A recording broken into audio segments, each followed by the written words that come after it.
Ayan po mga idol, dahil po marami na naman bunga ang aking ampalaya, kaya dapat po siya ay spray talaga natin ng pesticide. Dahil kung hindi po, tingnan nyo po yung ampalaya ko, yung dahon niya may mga uod. Ayan po, oh. So hindi po siya makatuloy na mabuti. Tingnan nyo po, yung nangungulot po ang dahon niya, lalo na yung talbos. Kaya kailangan po nating ma-spray siya.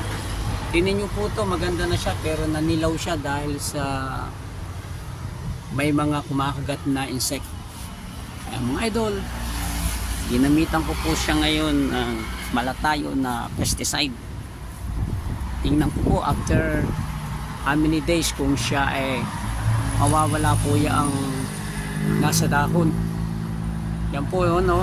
Nakita nyo po yan mga idol.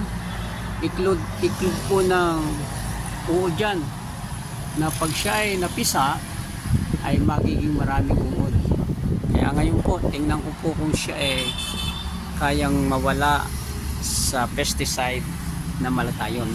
Kasi po sayang po ang aking tanim kung hindi ko po siya i-sprayan.